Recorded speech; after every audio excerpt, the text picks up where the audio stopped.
Hey, and welcome to the podcast. It's Fan the Flames podcast for the second week of January 2019. I'm Dan. That's Nate. Hey, what's up? Hey, what is up? Not much. I'm just enjoying some Scotch tea here, trying Scotch to keep tea. warm. I consumed oven pizza, so we are ready to podcast. We had our pregame meal, play a little football in the hall, and That's then right. We're ready to roll. Pre-game warm set, and we are coming off a 3-game win streak. Yeah, baby! Yeah, baby. The Flames came home from the road trip, finished with Chicago on Monday. So on that road, a 4-game road trip, they won 3. Yeah, good road trip in terms of results. A pretty solid road trip. When you look at their opponents, though, you kind of were expecting the wins, but it's always good that they pulled them off. There was no hiccups. Maybe Boston. Yeah, but it was a challenging schedule. 3 games in 4 days. Schedule.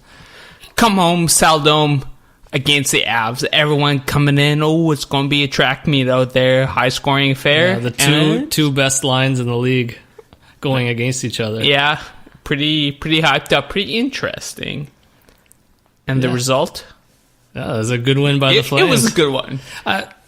Basically, we got the win, which is the goal. You know, that's the objective, is to get the 2 points. Did we play well? Not that great. Not the 60 minutes. No, not even close. But, when you go on a road trip where the Flames had 4 games in 6 days, you fly home, there is that expectation that first game after a road trip, you're not as sharp as you usually are. Yeah. And Colorado, last time we scored 5 in the third period to come back on them. I'm sure they remembered that. So they were hyped up for the game. Yeah, and even more that Colorado was coming off an embarrassing loss to the Jets. It was part 2 of their back-to-back. So if you're going to grade the Flames' performance from A to F, how would you actually grade their play against Colorado? Of that game against the Avs, well, it's taking an average on what wasn't a consistent play over the 60 minutes. I think Flames start off good, fell into a lull, and then finished pretty strong.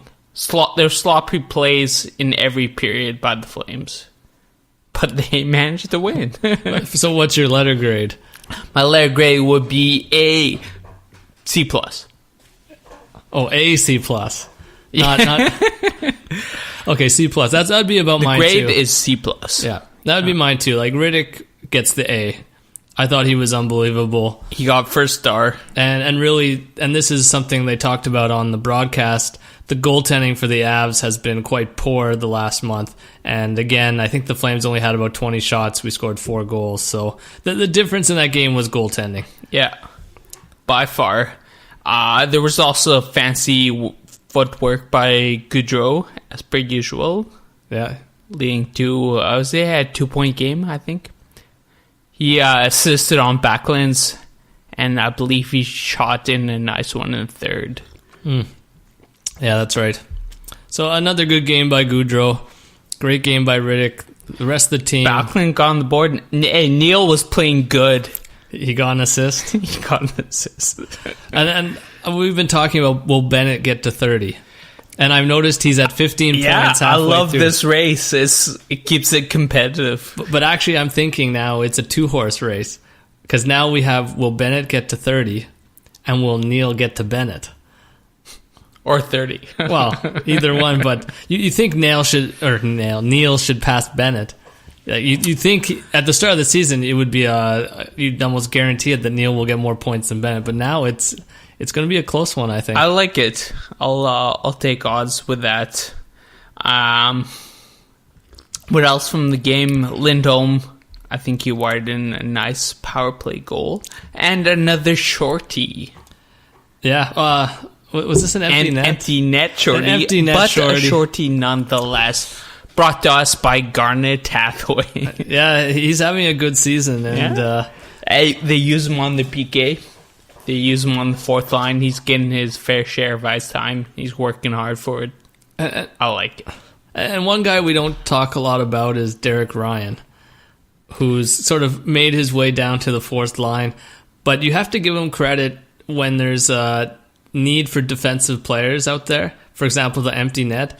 He usually does get the puck out, and on Hathaway's goal, that's exactly what he did. He won a battle down low, got the puck out, and we scored. So yeah, for sort of my cynicism towards Derek Ryan, I have to give him credit that in the role as fourth line center, he does the job. Yeah, no doubt. I think he's a better player than Austin Czarnik. He's better than all those other rookies. They tried to mess around with Quine. Yeah.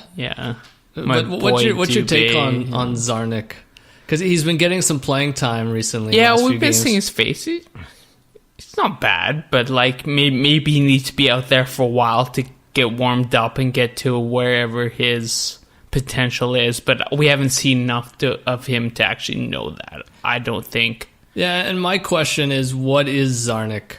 Because he's a pretty small guy. Yeah. He's more like a Goudreau size or a Derek Ryan size. Yeah. And he's looks skilled, but he's not really scoring that much. He's not really a checker. He's not really a playmaker. So that's where I'm a bit lost. How do you utilize him on the team? Yeah, the way I see him play, he puts himself to good scoring positions. I think Neil tried to feed him, or Goudreau tried to feed him one, and he had a good shot right in front. So getting himself open is one thing he can do. But in terms of slotting, I don't see room for him now. We can go through the slotting if you want. Oh, yeah, we can. I'm just more thinking, like, if you're going to assign him a role, like, as a playmaker, scorer, whatever, I just don't see him. He doesn't score enough to be a Goudreau or even... He's a bench warmer until we get to know more about him. Yeah, I just don't know if he's actually an NHL player. He's right on the cusp, but there's a lot of good players, but like Hathaway is not as skilled as Czarnik in terms of stick handling and stuff. But Hathaway, you know his role, and he does his role well, so that makes him an NHL player. He's battling for his paycheck. Yeah. Bennett is another good example. For a while, it seemed like he didn't know his role. Yeah, there's a good example. But now he's found his niche. Yeah. At power, straight line, forward. Yeah. Where Czarnik, I think, is still... I'm still searching for what he brings to the team. Yeah, I feel that too. I think it's a search that we'll just have to keep going for now. We can relegate Czarnik until we see more of him. For some reason, if a situation presents itself where he plays more. Yeah, I guess we'll see. Maybe if he gets more games under his belt, he'll settle into something. Yeah. Stay down on the third line. Jankowski's plays improved. He's forming a pretty solid third line, I'd say. Yeah, so he was playing with Bennett and Neil last game. And what did you think? Did you like that? I liked it. I saw Neil play one of his better games. Except he did get his assist when it was Goudreau and Backlund on the ice. That's true. And I think it was in the middle of a change or something. It wasn't some crazy mix-up. Yeah, I think it was right after a penalty kill, and then there was like a bit of a mix-up in the change. But that would be my question about Neil playing with Jankowski and Bennett. They're big guys. They seem to cycle the puck well, but he had one sort of half shift with Goudreau, and Goudreau found him with a good pass. So does maybe Neil need a playmaker? Man, no one knows what Neil needs except for James Neal right now. He's just too inconsistent. There's just too much of wonder what's going on. I mean, prior to this game against the Avs, I was seeing some shitty play from Neil. Like, he wasn't even hustling out there, or he couldn't hustle. He was out of gas or something. So I was thinking, what the fuck's up with Neil? And since we're talking about him, we might as well go into the stats. And I think his goals has been well documented. He just has 4 goals and 5 assists, so 9 points. But the thing that just shocked me, and I never noticed, he's minus 12 on the season. I've noticed that I've been checking that number regularly. -12. And depending on your team, that can be an okay number, a good number, bad number. But what makes it shocking is the next lowest is Zarnik at -7. So you like the next closest guy played. Yeah. But then you look at the other end of the spectrum and Giordano's +31. That means there's a 43 differential between the best player and the worst player. That's almost unprecedented. To be honest, for me, it speaks overall to how James Neal's been playing. I mean, sometimes he just doesn't look like he belongs on there. Sometimes I wonder if he has like an injury, like a head injury, concussion, CTE, or some type of hip injury that he's never really recovered, because he doesn't look comfortable on the ice. Yes, but they did play against the Avs, and he did play well. So, that's the latest thing that happened, so it's hard to get too down on him. But we've done this podcast prior to that Avs game. I've been pouring the hate on Neal. Yeah, he's one of my favorite targets. So him and Smith usually take the brunt of the negativity. But it's so difficult because for so many years we had so many good targets to launch our negativity on with the Flames, and now it's like it's hard to find someone to fire at. So yeah, unfortunately, Smith and Neal, take all our residual negative energy because they're facing the brunt of the ire as well as they should be, I guess. Because we've kind of gone through the bottom two lines, but the top two lines, it's hard to find something really negative with them. No, Gaudreau playing awesome. We were having this conversation off air that his good play is a response to what the NHL has now evolved into, seeing skilled, talented guys perform magic out there. D-men trying to play Gaudreau, don't rough him up. Because they can't rough him up. Yeah, he's too quick. So speaking of some small guys, the game before Colorado, we played Chicago, 1-4-3, and Patrick Kane. They've drawn a lot of comparisons between Kane and Gaudreau since Gaudreau's been in the league, both smaller players, skilled. Yeah. What did you think of watching Patrick Kane now that he's getting a little older? I think he's 30 maybe. Yeah. He's still got it, though. I mean, I see the comparison. It's a good comparison, and I look at it as like, I would compare Gaudreau's future potential could be quite similar to what we're seeing from Kane now. Still performing clutch plays, still getting it done. Kane had that Gaudreau-esque, or it was a Kane-esque.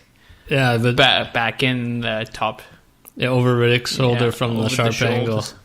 Yeah, no, it's definitely, you can see the similarities. And Chicago, who struggled, it doesn't look like Kane's the problem. Kane looks like he's still got everything he had during the Cup run. Yeah.